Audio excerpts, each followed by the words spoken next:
Ya, tujuan pembelajaran kita kali ini, kita nanti akhirnya bisa memahami definisi constraint, kita dapat membuat constraint, dan kita dapat melakukan pemeliharaan constraint. Ya, oke, pertama, constraint adalah suatu batasan atau aturan yang ada pada tabel. Constraint mencegah penghapusan data dari suatu tabel yang mempunyai keterkaitan dengan tabel lain. Ya, jadi kalau ada relasi, ada aturan-aturan tertentu agar relasi itu tidak terhapus. Lalu tipe constraint ada beberapa, yaitu diantaranya not null, unique, primary key, foreign key, dan check. Not null constraint, suatu kolom yang didefinisikan dengan constraint not null tidak boleh berisi nilai null, jadi ditetapkan dulu ya nilainya. Lalu kolom yang berfungsi sebagai kunci primer atau primary key otomatis tidak boleh null. Unique constraint, ini constraint mendefinisikan suatu kolom menjadi bersifat unik atau tidak boleh ada yang sama. Lalu primary key constraint, primary key membentuk key yang unik untuk satu tabel. Kolom yang didefinisikan sebagai primary key akan mengidentifikasi suatu baris data menjadi unik. Check constraint digunakan untuk mendefinisikan suatu kondisi yang harus dipenuhi oleh tiap baris data dalam tabel. Menambahkan suatu constraint, untuk menambahkan suatu constraint pada tabel digunakan perintah alter. Cara penulisannya seperti ini: alter tabel, nama tabelnya apa, lalu kita beri klausa add, nama constraint, add constraint, lalu nama constraintnya, lalu tipe kolom. Untuk menghapus, kita juga menggunakan perintah alter tabel, lalu kita beri klausa drop untuk menghapus, lalu constraint, nama constraintnya apa, dan tipe kolom. Untuk menonaktifkan atau mendisable constraint, kita juga menggunakan perintah alter tabel, lalu kita gunakan klausa disable constraint, lalu nama constraintnya, lalu cascade. Mengaktifkan atau mengenable constraint, untuk mengenable constraint kita juga menggunakan perintah alter tabel, lalu kita beri klausa enable seperti ini, diikuti dengan constraint dan nama constraint. Untuk menampilkan constraint, tabel user constraint menyimpan informasi tentang constraint, jadi kita select user constraintnya. Jadi contohnya seperti ini: kolom search condition, format, lalu kita beri subquery, select constraint name, constraint type, search condition from user constraints, where tabel name employee, untuk menampilkan constraint dari tabel employee. Hasilnya seperti ini.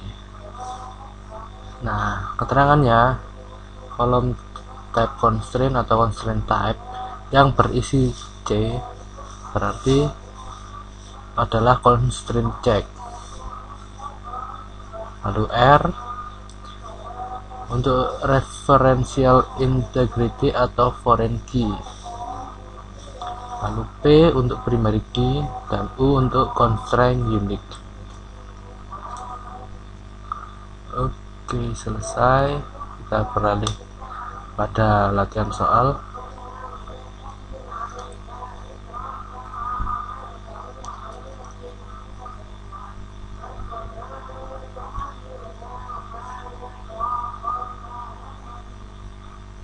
Oke, untuk latihan soal pertama, buat tabel departemen dengan struktur sebagai berikut. Dengan constraint yang dibuat bersamaan dengan pembuatan tabel sebagai berikut ya. Ya, jadi komennya seperti ini. Perintahnya create table department, lalu seperti biasa kita berikan nama kolomnya, lalu diikuti dengan constraint, nama constraintnya nodep underscore pk primary key untuk menambahkan primary key pada kolom nodep.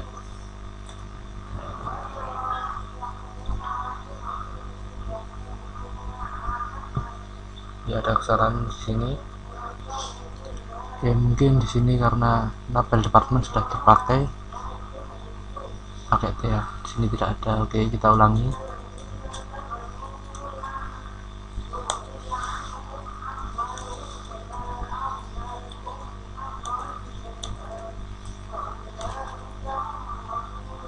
Oke, sekarang kita cek dulu.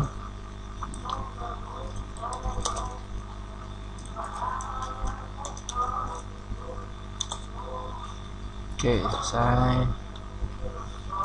Sekarang nomor 2, buat tabel pegawai dengan struktur sebagai berikut. Dengan constraint yang dibuat bersamaan dengan pembuatan tabel seperti ini.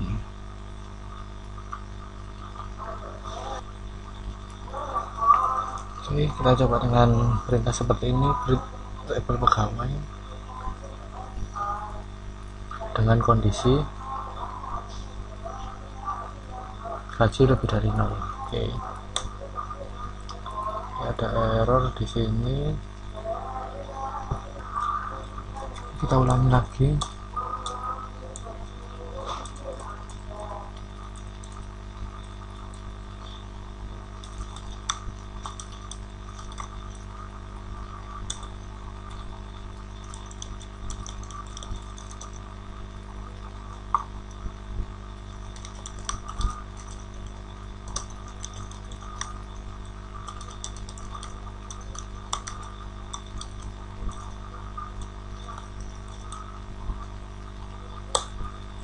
Oke, kita cek.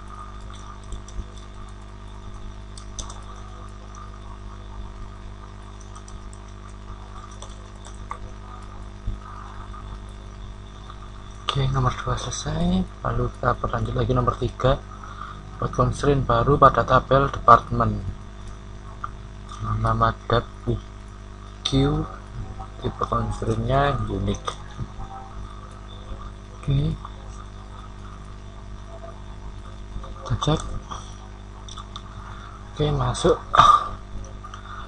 Selanjutnya nonaktifkan constraint gaji underscore ck pada tabel pegawai dengan perintah disable. Kita gunakan perintah alter tabel pegawai disable constraint gaji ck.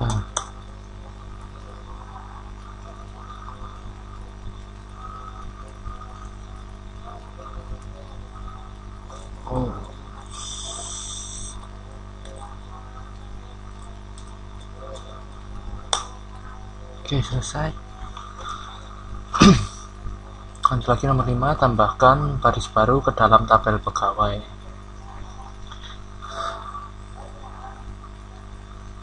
Kalau baris baru tidak berhasil dibuat, apa yang sebelumnya harus ada pada tabel departemen. Kita coba dulu. Insert into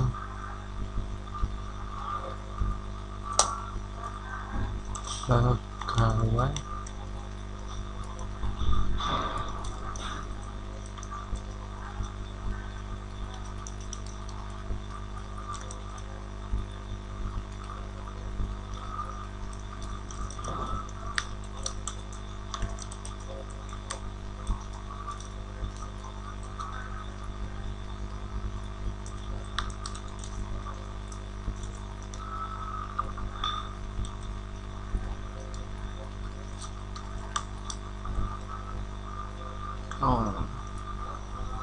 Berhasil dibuat. Ada kesalahan. Benar.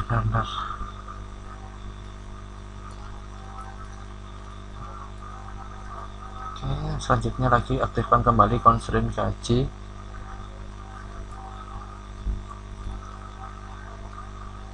ada tabel pegawai dengan perintah enable.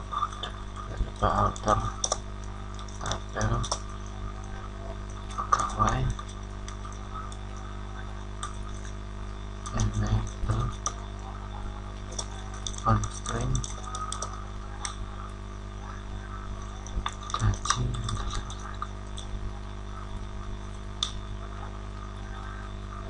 Oke, di sini ada kesalahan. Oke, mengapa perintah tersebut tidak bisa dilakukan? Yang harus dihapus dari tabel pegawai. Oke, coba kita tadi menginsertkan ini, sekarang kita coba menghapusnya dengan perintah alter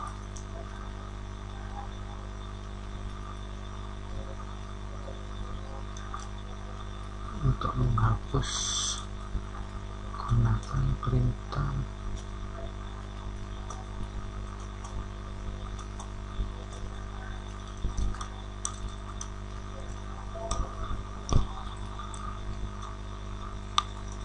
lihat dulu isinya tabel pegawai.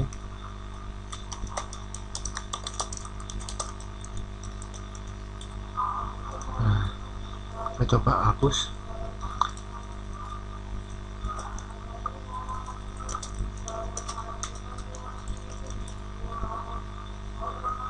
Lalu kita coba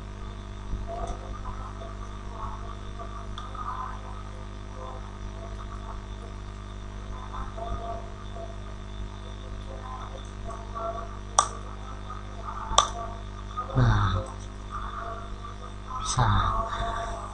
Ternyata kita harus menghapus isi dari tabel pegawai dulu, baru kita mengenable constraint gaji underscore jika. Oke, sekian praktikum kali ini, kita bertemu pada praktikum selanjutnya. Terima kasih.